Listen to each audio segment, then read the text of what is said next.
Santorin is arriving shortly on platform. இந்த ரயில் பயண அறிவிப்பு, இந்த ஹோன் சத்தம் ரெண்டுமே உங்களில் அநேகர் அடிக்கடி கேட்குற ஒன்றாக இருக்கும். அதோட உங்களில் நிறைய பேருக்கு பொதுவாகவே ரயில் பயணம் என்றா பிடிச்ச ஒன்றாகவும் இருக்கும். 2 தண்டவாளங்களுக்கு மேலே நகர்ந்து செல்கிற இந்த ரயில் உங்களோட நினைவுகளை மெதுவாக நகர்த்தி செல்கிற நேரம் அது உங்களுக்கு மறக்க முடியாத அனுபவத்தையும் கொடுக்கும். நூற்றாண்டை கடந்து போயிருக்கிற வடக்கின்ற புகையிரத வரலாற்றில் எங்கட கலாச்சாரத்தின் பொக்கிஷமாகவே மாறிப்போன எங்கட இளவரசி வடக்க நோக்கி வந்ததுன்ற சொல்லப்படாத கதையின் தொகுப்பு தான் இந்த காணொளி.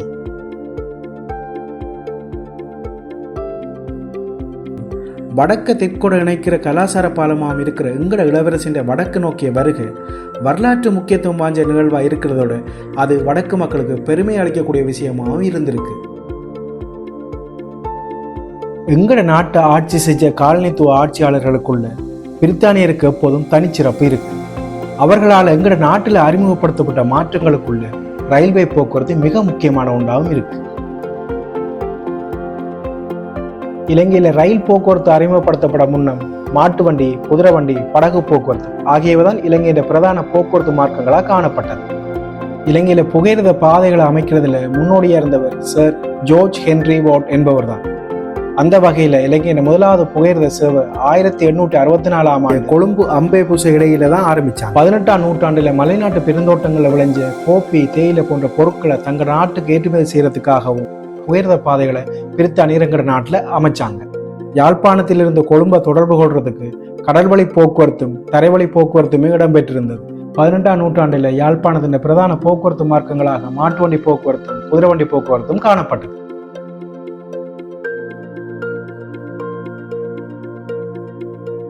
யாழ்ப்பாணத்துக்கான ரயில் பாதை கோரிக்கை என்ற பின்னணியில பல காரணிகள் இருக்கு.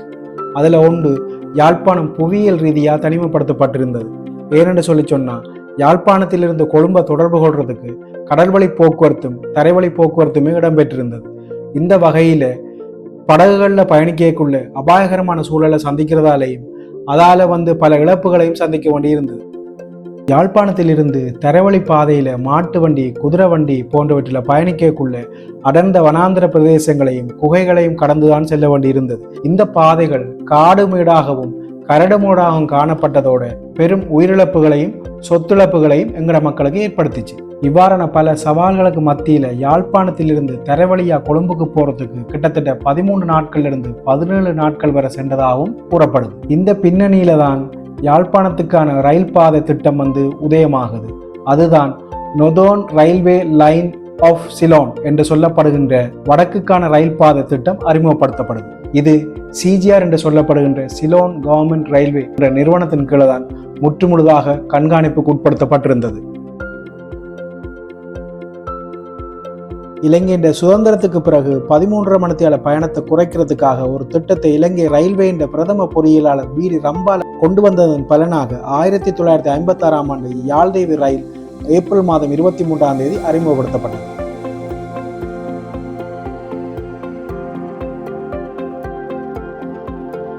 இன்றைக்கும் வடக்கில நிறைய பேர்கிட்ட விசாரிச்சா உங்களோட பயண நாட்கள் எது சிறந்தது என்று சொல்லுவீங்கன்னு கேட்டா அது யாழ்தேவியில பயணிச்ச நாட்கள் இப்பயும் உங்கள்கிட்ட சொல்லுவாங்க. ஒருத்தர் வேகமா நடந்து போனா, என்ன நீ யாழ்தேவியோட வேகமா போற என்று அந்த நபரை செல்லமா கடிந்து கொள்றதிலிருந்து மக்கள் மத்தியிலையும் வடக்கு மக்களின் வாழ்வியலோடையும் பின்னி பிணைந்து போயிருக்கு இந்த யாழ்தேவி ரயில். வடக்கு மற்றும் தெற்கு மக்களின் பேரபிமானம் பெற்ற ஒரு சேவையாக இது இருந்ததோட இலங்கையின் 3 சகோதரர்களில் ஒருத்தி என்ற பெயரையும் இந்த யாழ்தேவி புகையிரதம் பெற்றிருந்தது.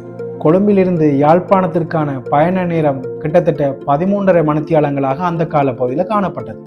இந்த வடக்குக்கான ரயில் பாதை வழித்தடத்தில் பயணித்த யாழ்தேவி புகையிரதம் 7.5 மணித்தியாலங்களை கொண்ட பயணத்தை யாழ்ப்பாணத்திலிருந்து கொழும்பு வரை சென்றடைந்தது அந்த காலத்தில் மிகப்பெரிய சாதனையாகவும் கருதப்பட்டது. வணிகம், கல்வி, சுகாதாரம், பொழுதுபோக்கு, உறவுகளின் வருகை, அழுகை, ஆனந்தம் என்று அனைத்து விடயங்களையும் தனக்குள்ள உள்வாங்கி வடக்கு மக்களின் மனம் என்ற ஒரு சேவையாகவும் இது இருந்தது குறிப்பிடத்தக்கது. இந்த வடக்குக்கான ரயில் பாதை வழித்தடத்தில் பயணித்த இந்த யாழ்தேவி புகையிரதம் வைத்திய சேவையிலும் ஈடுபட்டதாகவும் பதிவுகள் காணப்படும்.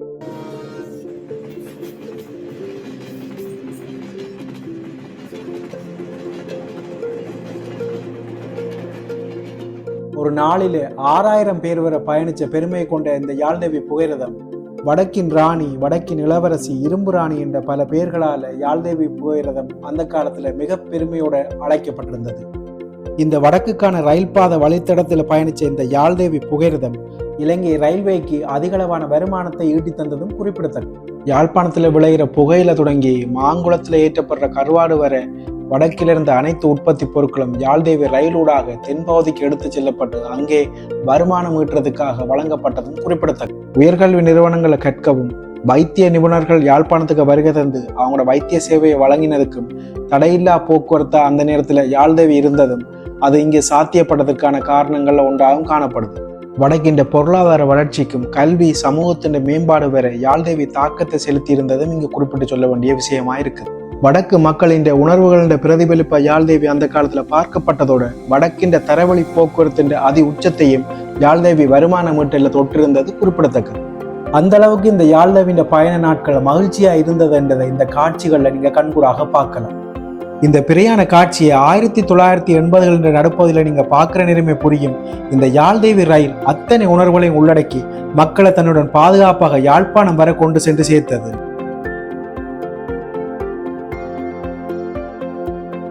யாழ்ப்பாணம் புகையிரத நிலையம் 1903ஆம் ஆண்டு முழுமையாக நிர்மாணிக்கப்பட்டு 1905ஆம் ஆண்டு யாழ்ப்பாணத்தை நோக்கி முதலாவது புகையிரதம் வருகை தந்த போது மக்கள் மிகுந்த மகிழ்ச்சியோடு இருந்தாங்க. இலங்கையின் 2வது மிகப்பெரிய புகையிரத நிலையமா யாழ்ப்பாண புகையிரத நிலையம் அந்த கால பகுதியில் திகழ்ந்ததோட நூற்றாண்டை தாண்டிய வரலாற்று சின்னமாக காணப்பட்டது.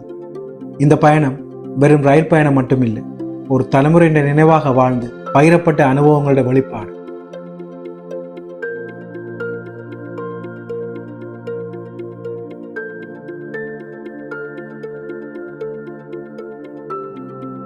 இப்படி அழகான தருணங்களை தவறவிட்ட தருணமாக 1980களின் பிற்பகுதியில் ஏற்பட்ட உள்நாட்டு போர் காரணமாக யாழ்தேவி வடக்குக்கு வருகை தராம விட்ட தருணத்தை தான் கூற முடியும். உள்நாட்டு போர் நிலைமையில் காரணமா வடக்குக்கான ரயில் சேவை வவுனியாவோட 1990களில் முற்றாக நிறுத்தப்பட்டிருந்தது.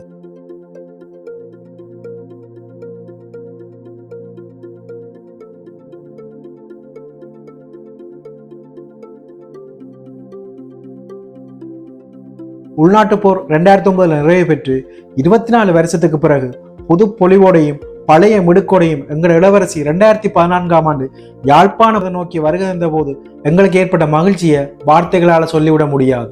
அத்தனை மகிழ்ச்சியுடனும் ஆரவாரத்துடனும் அதை நாங்கள் வரவேற்றினாங்க. மொத்தம் 409 கிலோமீட்டர் பயணத்தை கொண்ட வடக்கு ரயில் பாதை பயணத்தில் எங்கள் ஒவ்வொருத்தையும் வெளிப்பட்ட உணர்வுகளை தனக்குள்ள யாழ்தேவி மிக மகிழ்ச்சியுடன் வச்சிருந்தோட மட்டும் இல்லாமல் தன்னை இடையறாத பயணத்தை எங்களுக்காக மேற்கொண்டு வடக்கின்ற பொக்கிஷம் என்ற பெயரையும் எங்களுக்காக பெற்று தந்திருந்தது.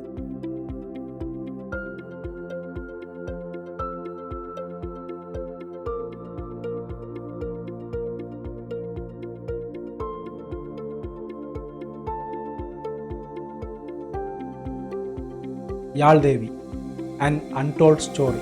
இந்த பயணம் உங்களுக்கு பிடிச்சிருந்தா அது தொடர்பான கருத்துக்களை எங்களை சொல்லுங்க. மறக்காம எங்களோட பேஜை லைக் பண்ணி ஷேர் பண்ணுங்க. மறக்காம சப்ஸ்கிரைப் பண்ணுங்க.